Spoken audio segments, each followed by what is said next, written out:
శ్రీకృష్ణ పరమాత్మ అర్జునికి ఉపదేశించిన ఆధ్యాత్మిక వైభవం శ్రీమద్ భగవద్గీత. సకల మానవాళికి ఇహలోక పరలోక శుభాలను కలిగించేది, మానవ జన్మను సార్థకం చేసేది శ్రీమద్ భగవద్గీత. అటువంటి భగవద్గీతా యజ్ఞాన్ని కొనసాగిద్దాం, తరిద్దాం. ఓం నమో భగవతే వాసుదేవాయ. నారాయణుడైన ఆచార్య శ్రీకృష్ణ పరమాత్మ నరుడైన అర్జునుడికి ఉపదేశించిన శ్రీమద్ భగవద్గీత విశ్వమానవాళికి అమృత సందేశం. అటువంటి పరమ పవిత్రమైన శ్రీమద్ భగవద్గీతలో సప్తమోధ్యాయం జ్ఞాన విజ్ఞాన యోగం శ్లోక భావ అమృతవాహినికి స్వాగతం.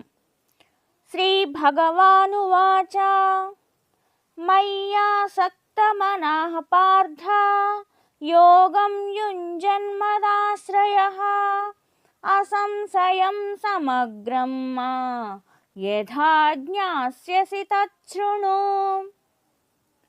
ఓ అర్జున, అనన్యమైన భక్తితో నా పట్ల ఆసక్తి గల మనసు కలిగి మరో భావం లేకుండా నన్నే ఆశ్రయించి యోగాన్ని ఆచరిస్తూ నిస్సందేహంగా, సంపూర్ణంగా, సమగ్రంగా నన్ను తెలుసుకునే పద్ధతిని చెబుతాను, విను అని శ్రీకృష్ణ పరమాత్మ అర్జునుడితో పలికెను.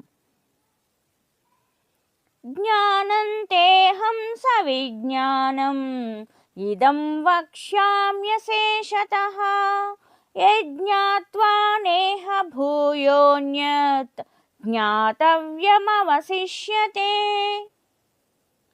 దేనిని తెలుసుకుంటే మరలా ఈ ప్రపంచంలో తెలుసుకోవడానికి ఏమీ మిగిలి ఉండదో అలాంటి అనుభవ సహితమైన విజ్ఞానంతో కూడిన జ్ఞానాన్ని సంపూర్ణంగా నీకు వివరిస్తాను. మనుష్యాణం సహస్రేషు కశ్చిద్యదతి సిద్ధయే యతతామపి సిద్ధానాం కశ్చిన్మాం వేత్తి తత్వతః. వేల కొలది మనుష్యులలో ఏ ఒక్కరో మాత్రమే నా గురించి తెలుసుకోవడానికి మోక్షసిద్ధికి ప్రయత్నిస్తున్నారు. అలా ప్రయత్నించిన వారిలో కూడా అనేక మందిలో ఏ ఒక్కరో మాత్రమే నన్ను వాస్తవంగా తెలుసుకోగలుగుతున్నారు. భూమిరాపో నలో వాయుః ఖమ్మనో బుద్ధిరేవ చ అహంకార ఇతీయం మే భిన్నా ప్రకృతిరష్టధా అపరేయమితస్త్వన్యాం ప్రకృతిం విద్ధి మే పరాం జీవభూతా మహాబాహో యయేదం ధార్యతే జగత్. భూమి, జలం, అగ్ని, వాయువు, ఆకాశం, మనస్సు, బుద్ధి, అహంకారం అని ఈ విధంగా 8 రకాలుగా ఈ ప్రకృతి విభజించబడింది. ఈ 8 భేదాలు గల ప్రకృతిని అపరా లేక జడ ప్రకృతి అని అంటారు. ఓ అర్జున, ఈ అపరా ప్రకృతి చాలా అల్పమైనది. ఇది కాక ఈ సంపూర్ణ జగత్తును ధరించేది జీవరూపమైనది అయిన మరొక ప్రకృతి కూడా కలదు. దానిని పరాప్రకృతి లేదా చేతన ప్రకృతి అంటారు. అదే శ్రేష్టమైనది. ఏతద్యోనీని భూతాని సర్వాణి ఇత్యుపధారయ అహం కృత్స్నస్య జగతః ప్రభవ ప్రళయస్థదా. ఓ అర్జున, సమస్త ప్రాణులు పర అపర అనే 2 విధాలైన ప్రకృతుల వలనే ఉత్పన్నమవుతున్నాయి. ఈ జగత్తు యొక్క ఉత్పత్తి, ప్రళయం నా వల్లనే జరుగుతున్నాయి. అనగా ఈ సంపూర్ణ జగత్తుకు నేనే మూల కారణము.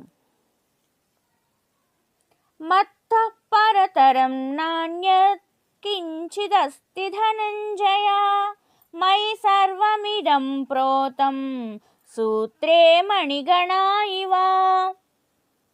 ఓ ధనుంజయ, నాకంటే శ్రేష్టమైనది మరొకటి ఏదీ లేదు. ఈ జగత్తునందు వస్తువులన్నీ దారమునందు మణుల వలె నాయందే ఈ సమస్త ప్రపంచము కూర్చబడి ఉంది. రసోహమప్సు కౌంతేయ ప్రభాస్మి శశి సూర్యయోః ప్రణవ వేదేషు శబ్దః ఖే పౌరుషం నృషు. ఓ అర్జున, నేను జలంలో రుచిని, సూర్యచంద్రులలో కాంతిని, సమస్త వేదాలలో ఓంకారాన్ని, ఆకాశంలో శబ్దాన్ని, మనుషులలో పరాక్రమాన్ని నేనే అయి ఉన్నాను.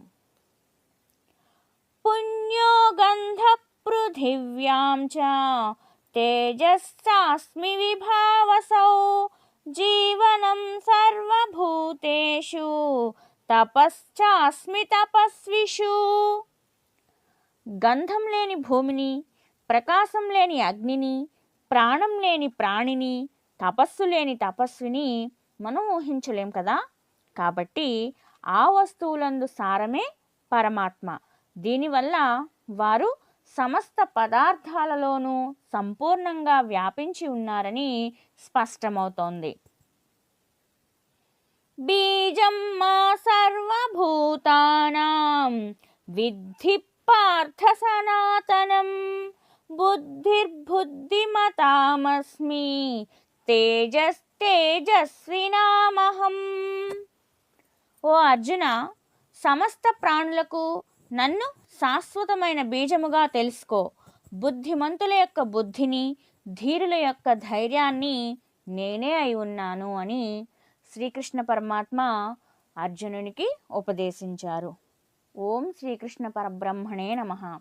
ఈ యూట్యూబ్ ఛానల్ని సబ్స్క్రైబ్ చేసుకోండి.